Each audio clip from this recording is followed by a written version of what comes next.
Dans la commune d'Anyama, la communauté musulmane soufie de Côte d'Ivoire se réunit du 3 au 5 avril 2026 pour son assemblée générale ordinaire. Pendant 3 jours, guides religieux, responsables et fidèles venus de plusieurs localités font le bilan des activités et réfléchissent aux perspectives d'avenir. C'est un volet spirituel car ça concerne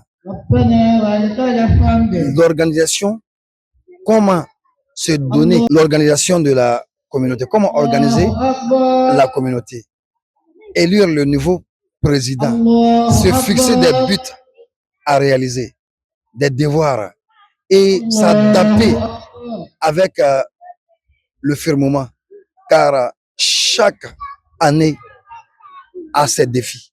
Donc voir quels sont les défis de cette année 2026 à relever, quels sont les défis à relever, quelles sont les adaptations qu'on doit faire pour que la communauté soit à jour, voir comment étendre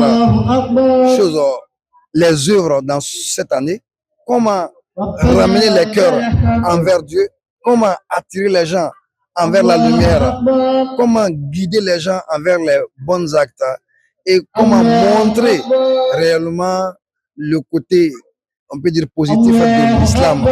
Montrer que l'islam est une religion de paix, de cohésion, de fraternité et de pardon. Au cœur des échanges, l'organisation de la communauté, son autonomie financière, mais aussi l'adaptation de ces tests aux réalités actuelles. Lorsqu'on parle de l'AGO, déjà on attend bilan, on attend le toilettage des textes, on attend également faire feedback sur le passé, en vous appuyant sur votre bilan, ce qui a réussi, ce qui n'a pas réussi, et n'est-ce pas, vous améliorer davantage. Malgré les défis, la mobilisation des fidèles a marqué cette édition.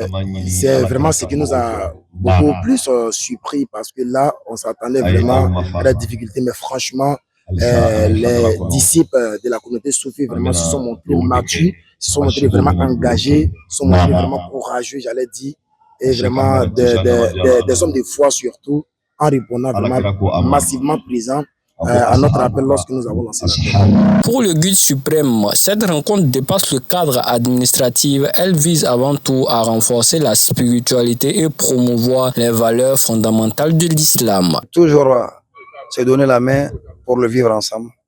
C'est toujours chercher la perfection en l'adoration de Dieu. C'est toujours œuvrer pour le bien-être de tout un chacun. Donc, pardonne ton prochain et Dieu te pardonnera aussi. Nous sommes ouverts à toutes sortes de croyants, que tu sois musulman, chrétien, païen. La communauté soufie ne refuse pas de collaborer avec toi. Seul Dieu a le dernier mot. Tu peux juger quelqu'un ou te dire je veux détester quelqu'un qui n'a pas ma foi. Seul Dieu connaît la fin de quelqu'un. Que le soufisme en Côte d'Ivoire se porte à merveille. Nous ne voyons rien d'extraordinaire, d'inquiétude qui peut nous inquiéter, car la communauté se porte bien. De deux, la communauté est en place. Donc, même s'il y a des gens qui veulent créer des divisions au sein de la communauté, si toutes les têtes penchantes, toutes les grands chefs qui sont installés dans les régions, dans les villes, dans les quartiers, dans les 10 communes d'Abidjan, sont avec leurs guides, nous disons Alhamdulillah Rabbil Alamin. À l'issue de cette assemblée qui prend fin le dimanche 5 avril 2026, la communauté entend consolider ses acquis et poursuivre sa mission dans un esprit d'ouverture.